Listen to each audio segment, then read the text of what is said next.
Well, we started out the day with some sunshine, but then we started to see some darker clouds moving in and some really gusty winds. We were gusting at times up to 40, even 50 miles per hour. And then there's that rain that moved throughout the day. We saw about a tenth to a quarter of an inch throughout portions of the Treasure Valley. We did see some heavier rain amounts up in the mountains, but those showers really lasted through a good portion of the late morning into the afternoon. And then we did dry things out a little bit later towards the evening. But looking up towards Sun Valley, we actually had some snow showers earlier today, and we've started to clear things out a little bit, but we're going to continue to see cooler conditions in our mountains. Those snow levels right around 6,000 feet.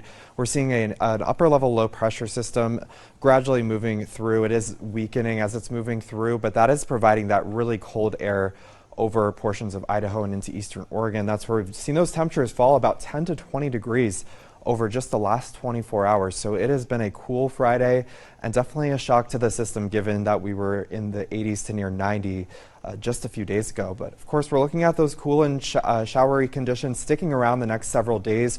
We're going to see a few pieces of energy coming from a larger area of low pressure off the west coast, and each of those is going to bring some showers and storms and just keeping us on the unsettled and cool side right into next week.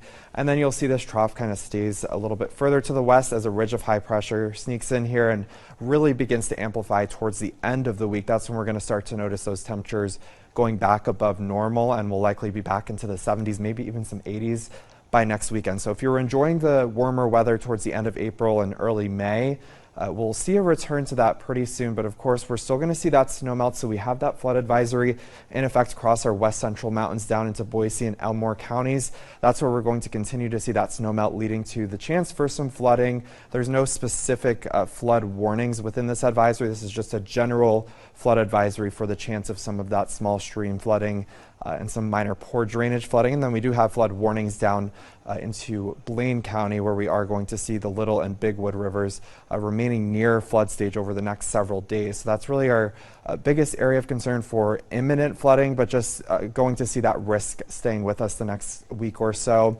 And we'll also see those gusty winds sticking with us. We'll see them calming down a little bit tonight, but still looking at gusts upwards of 20 miles per hour throughout the night. By tomorrow morning, a little bit calmer, but then we see that wind ramping up towards the afternoon. I think we could see some gusts as high as 30 miles per hour, especially over into areas east of Boise. And we are looking at the chance for some showers continuing through the night into tomorrow as well. We'll see scattered showers around, temperatures falling into the 20s, 30s, and 40s. And as we look through the Treasure Valley tomorrow, low to mid 60s, and we are going to see that wind again ramping up towards the afternoon, just watching some of those scattered showers and storms. Rain mixing with some snow for areas above 6,000 feet, upper 50s, low 60s across our west central mountains, over towards our east central mountains. Also looking at some snow showers sticking around for those higher elevation locations, but noticeably cooler, 40s and low 50s throughout the area. And then over into the Magic Valley, also tracking some showers and storms, especially towards the afternoon. That's where we could see some heavier precipitation down towards the Oakley area and up towards Pomerelle. And then we are watching those temperatures staying in the low to mid 60s right into next week. Again, that shower and storm chance right through Monday, even into Tuesday and Wednesday for the Treasure Valley, and then clearing out and warming up for the end of the week. Still ahead at Cinco de Mayo, a time when Americans tend to, well, overindulge. We're going to take a look at ways to celebrate the holiday a little healthier this year. Stay with us.